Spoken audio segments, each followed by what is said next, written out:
a avanzar en un tema para iniciar el módulo de fármaco cardiovascular. ¿Listo?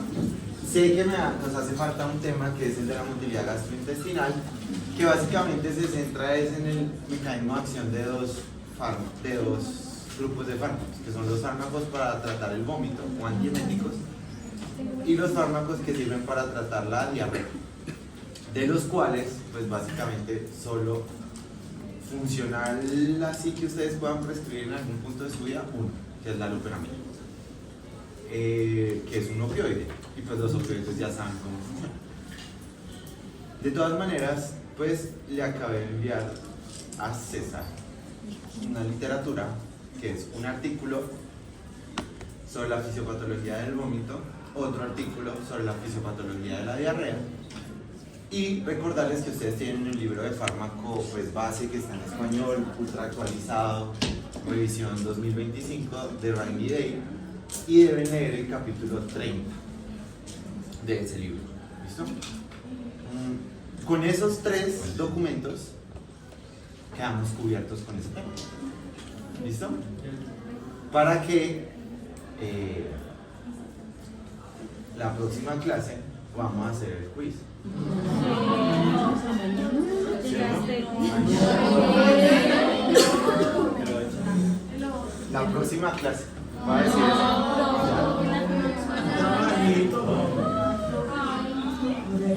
El lunes.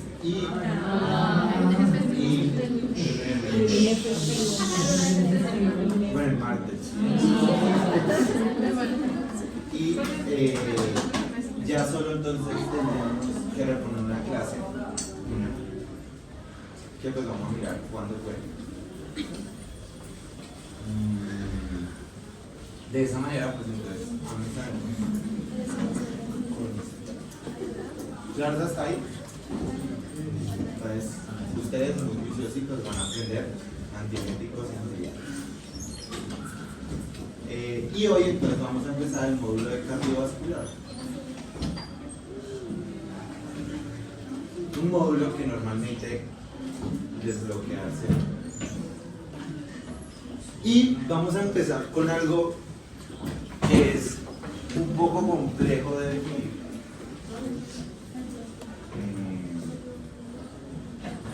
Un poco complejo de entender, ¿cierto? Que es el agua. El agua, ¿cierto? El agua, pues también es un fármaco. ¿Listo? Y es lo que vamos a ver hoy. ¿Listo? De una perspectiva, pues que no le vamos a llamar agua como tal, sino líquido, ¿cierto? Y pues para eso necesitamos repasar algunos conceptos de la fisiología, ¿cierto? Y con repasar sí me refiero a algunos de ustedes porque sí estoy seguro que se los digo. Bueno, muy bien. Y lo primero que entonces vamos a ver desde la perspectiva cardiovascular es el agua como fármaco, ¿cierto? El agua como fármaco desde diferentes perspectivas y la llamaremos líquidos intravenosos. ¿Listo? Eso que ustedes han visto que le ponen a todos los pacientes cuando están hospitalizados, que les han puesto a ustedes en algún momento, que ahora está tan de moda ponerlo que lo único que hace es que su orina sea más cara, ¿cierto? Y que son los famosos sueros, ¿cierto? Eso lo único que hace es que su orina valga mucho dinero, el resto no sirve para nada. Los sueros detox y toda esa vaina que vende la medicina estética ahora, pero bueno, cada quien gasta su dinero como quiera. Basado en esa perspectiva, pues entonces vamos a analizar eso. ¿Y de qué están hechos pues todos esos líquidos intravenosos? De agua, principalmente, ¿cierto? Y entonces vamos a entender básicamente eso. ¿Por qué? Porque estos llamados líquidos intravenosos son los fármacos más prescritos en el mundo. ¿Listo?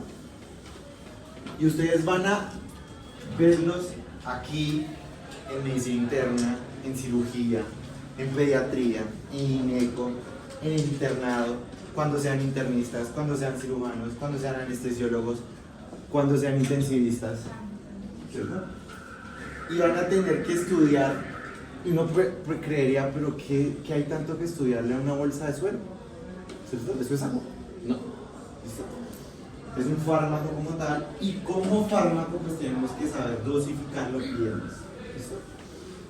Entonces el día de hoy vamos a entender unos pequeños conceptos de la fisiología y entrar pues en básicamente clasificarlos y reconocer los distintos tipos de líquidos intravenosos. Como este es un tema que van a ver este semestre, el otro semestre, el siguiente y el siguiente y el siguiente y el siguiente por el resto de sus vidas, pues no, la idea es que simplemente sea una parte introductoria, ¿sí?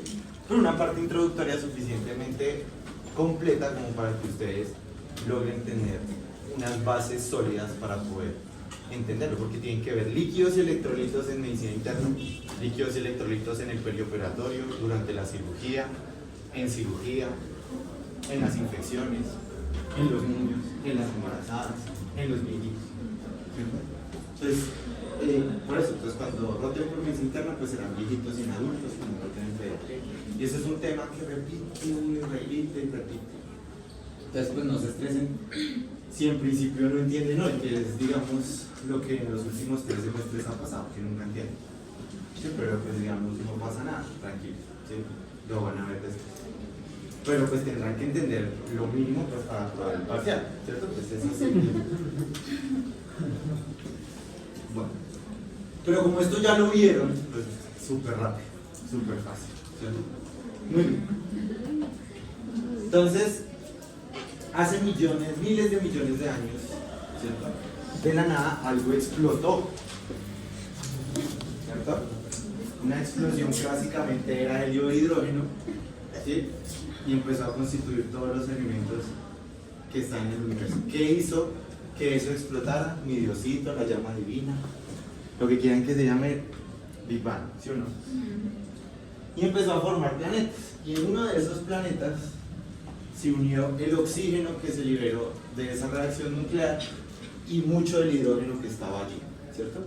Y formó el agua, ¿cierto? Y quedó en este planeta, que es básicamente agua. Y una célula, un grupo de elementos que se fueron formando de esa manera, constituyeron un elemento químico y varios elementos químicos formaron compuestos y varios compuestos formaron una célula, ¿cierto? Y esa célula empezó a dividirse y a dividirse y a dividirse. Pero la célula simplemente fue una representación más individual de lo que pasaba en el exterior. ¿De qué está hecho una célula básicamente? ¿De qué? De agua, muy bien, ¿cierto? ¿Qué tiene adentro una célula? Agua. ¿Y cómo se llama el líquido que hay dentro de una célula? Líquido intracelular. Muy bien.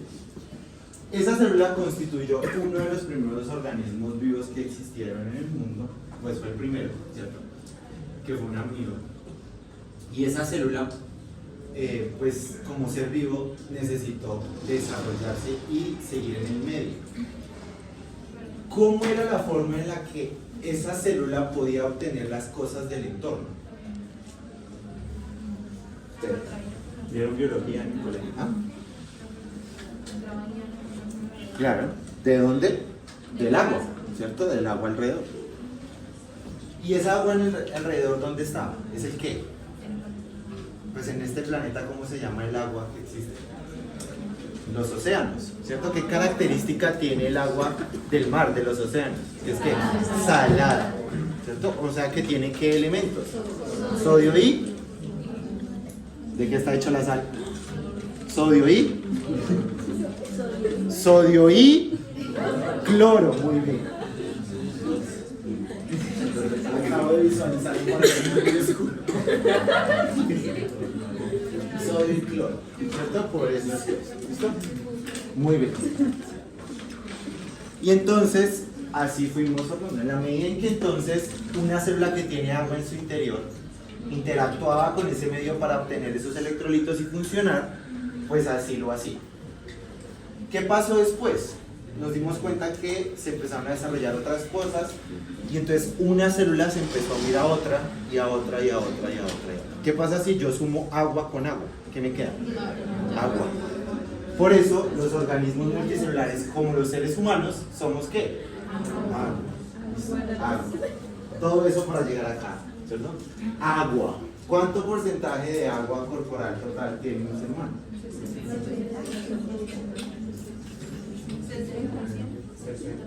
Como la respuesta que tendrán que dar de ahora en adelante y mucho de su rotación es depende.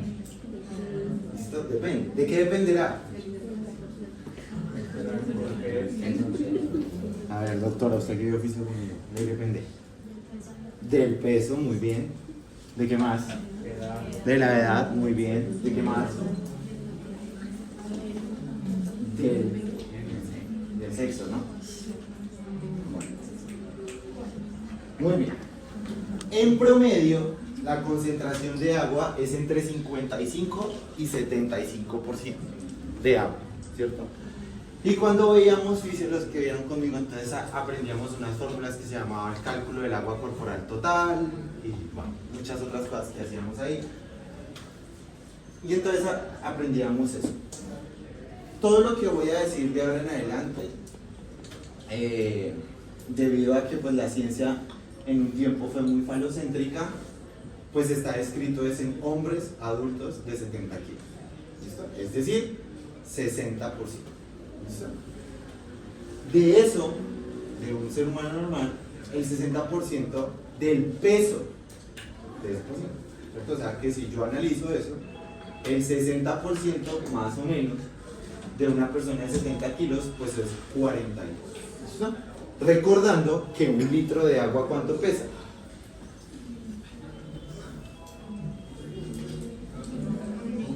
Un kilo, muy bien, ¿cierto?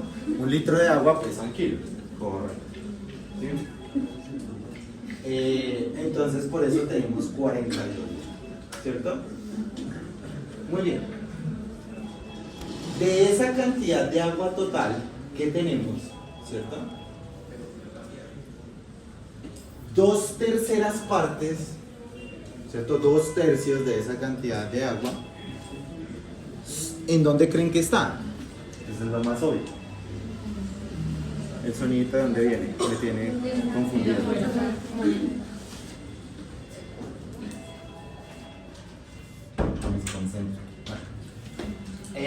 ¿Dónde es lo más obvio que esté esa agua? Ese agua. ¿Ah? Los primeros 15 minutos de la clase fueron perdidos. ¿Dónde está el agua? Dentro de las células. Y a eso lo vamos a llamar el líquido intracelular. 2/3 partes del agua corporal total están dentro de las células, ¿cierto? Líquido intracelular. Y 1/3 parte está en lo que llamaremos el líquido extracelular, ¿cierto? Que va a estar dividido en varias partes.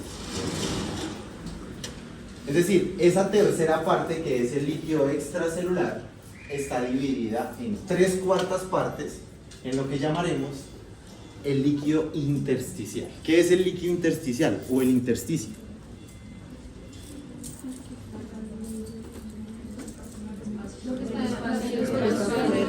Lo que recubre ¿qué?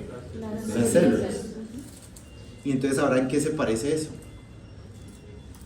Pues en lo mismo que pasaba hace miles de millones de años, en que había una célula dentro del mar salado. Es lo mismo, ¿cierto? Líquido, una célula rodeada de más líquido. 3/4 partes, ¿cierto? La cuarta parte restante se llama el líquido intravascular. Esto que hace parte del líquido extracelular, ¿cierto? Intravascular, que es en el que nos vamos a enfocar el día de hoy. ¿Listo? El líquido intravascular.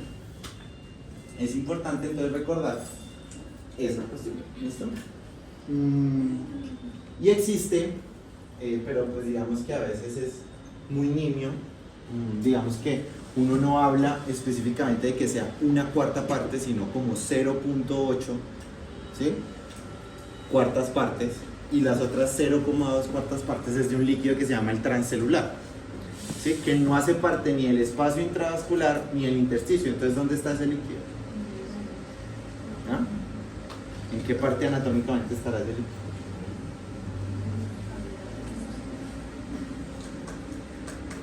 A ver, piensen en un líquido que no está en contacto con ninguna célula en teoría, o que no intercambia cosas con las células. El cefalorraquídeo, muy bien, o sea, el sinovial sería otro, o sea, el pericárdico sería otro, o sea, el pleural sería otro, y el peritoneal sería otro. Ese es el líquido que llamamos transcelular. Pero pues, digamos que la cantidad de líquido ni siquiera, en sumatoria todo suma un litro, pues, teóricamente. Muy bien. Y entonces, pues como evolutivamente, el problema radicaba era en que para obtener las cosas del medio, las células lo hacían a través de difusión, es decir, yo necesito lo que está aquí en el agua, que es sodio por decir algo, me lo traigo por difusión simple a través de un transporte. Si yo quiero replicar eso, pues tengo que tener esas mismas consideraciones. Luego el líquido intracelular y el líquido extracelular tienen unas condiciones, ¿sí? Si la célula es quien necesita obtener las cosas del medio, ¿cómo era ese medio o cómo es ese medio acuoso del planeta? Me dijeron que es ¿qué? ¿Agua qué? Salada. O sea que ¿cuál va a ser la concentración más importante de electrolitos en el líquido extracelular? El sodio, ¿cierto? Y eso no se les puede olvidar. Entonces en el líquido intersticial y en el líquido intravascular, que fíjense que ya de ahora en adelante lo vamos a llamar plasma, ¿cierto?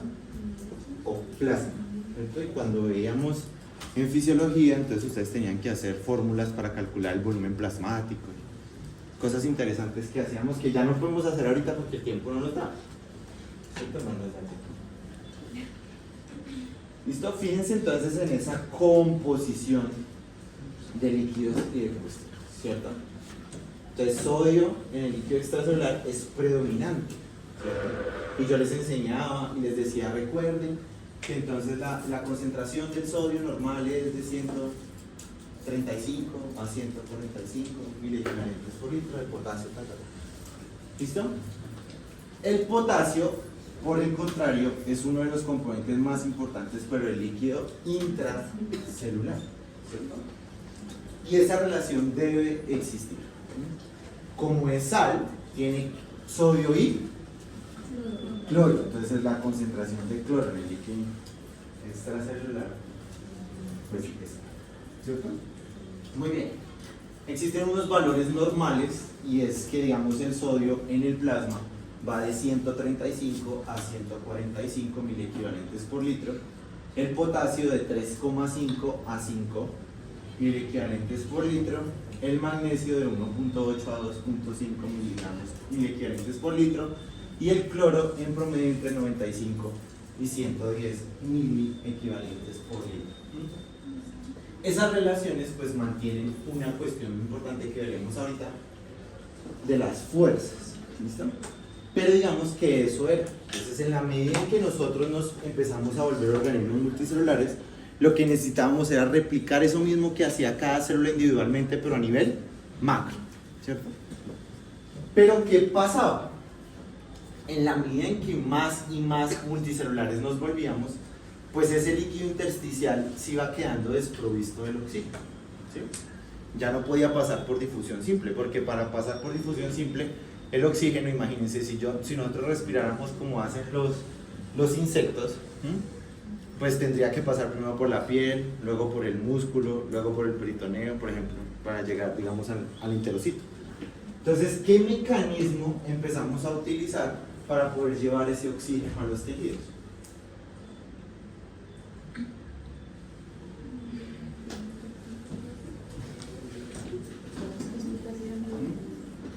Evolutivamente, ¿qué se necesitó entonces para poder llevar oxígeno a los tejidos? O sea, ¿cómo hacen las cosas para llegar, por decir algo, del cerebro al pie? Por la sangre. ¿Y la sangre en dónde está? Intravascular. Y los vasos son parte de un sistema que se llama sistema circulatorio, ¿no? Okay. Entonces desarrollamos un sistema circulatorio para poder llevar y mantener esas condiciones normales del líquido intersticial. ¿Listo? Muy bien. Y fíjense que entonces así fue como lo fuimos haciendo desde que éramos organismos unicelulares hasta que fuimos, ¿cierto? Y eso es lo que necesito que entiendan. El líquido intersticial tiene que ser agua salada, agua del mar, porque desde hace millones de años, es que se viene sustentando la vida, ¿sí? Eso tiene que ser muy importante a la hora de cuando ustedes digan, vamos a prescribir un líquido intravenoso, aunque parezca estúpido, pero... Y entonces, esa sumatoria, ¿cierto?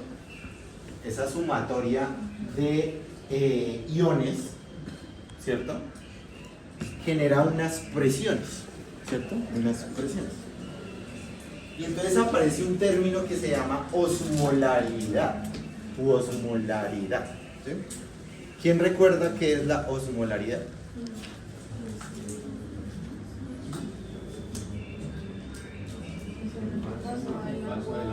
Eso es osmos. De mayor. Tiene mucho que ver, pero necesitamos primero definir qué es la osmolaridad. Que en términos médicos, osmolaridad y osmolaridad es lo mismo. ¿Listo? Pero en términos termodinámicos, químicos no, pero bueno. Osmolaridad. ¿Qué es la osmolaridad? Eso es osmosis. ¿Concentración de qué? De solutos, ¿cierto? Es la medición del grado de concentración, ¿sí? Y vamos a entender la concentración como la cantidad de personas que hay por unidad de área. Vamos a pensar eso, ¿cierto? ¿Ustedes sabían que en Colombia está la isla más densamente poblada del planeta? ¿Sí? ¿Quién sabe cómo se llama?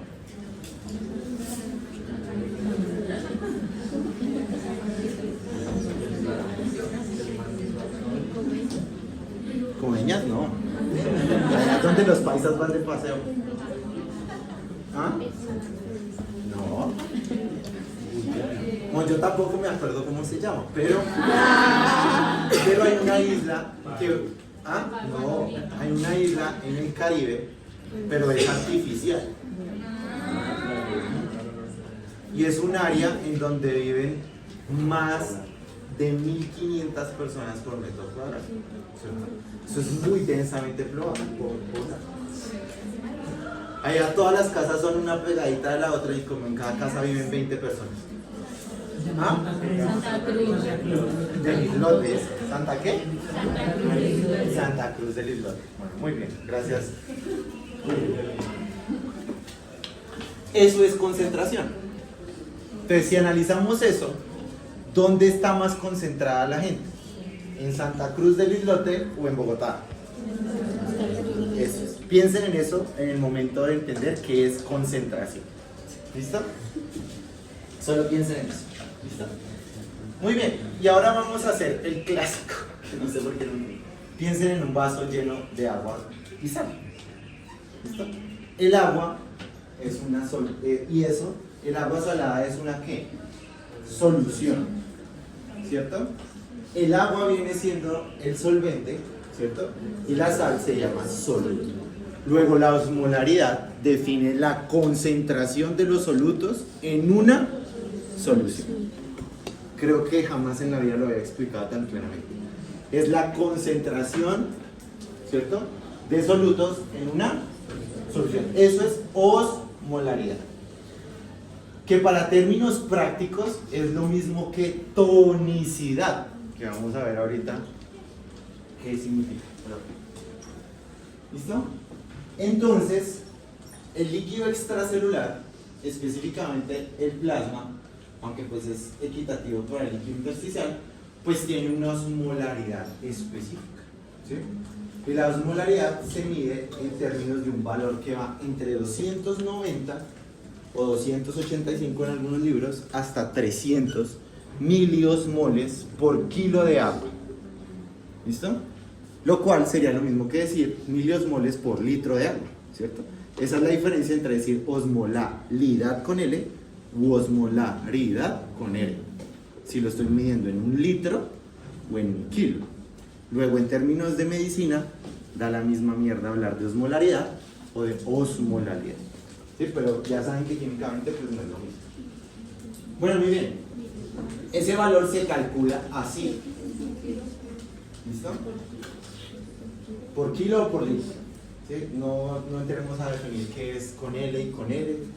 Da lo mismo. Pues para la medicina. O sea, yo fui especialista, trabajé en UCI, hago de todo y no pasa nada si yo no sé, ni siquiera me acuerdo cuál es con L y con L, solo sé que son iguales, ¿listo? Entonces no pasa nada. Y es porque los mayores, entonces ahora, si decimos que la concentración es la cantidad de personas que viven en un mismo espacio, ¿cierto? Si hay más personas está más concentrado, ¿cierto? Pero todas las personas son iguales, ¿no? Supongamos entonces que todos nos vamos a subir al Transmilenio, ¿sí? En un mismo vagón.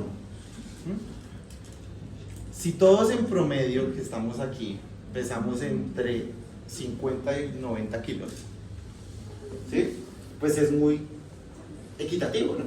Como que cada uno aporta la misma cantidad de peso sobre el vagón, ¿sí?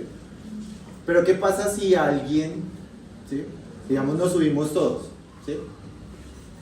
Y se suben dos personas que pesan 120 kilos? ¿Habrá un cambio muy abrupto del peso? Claro.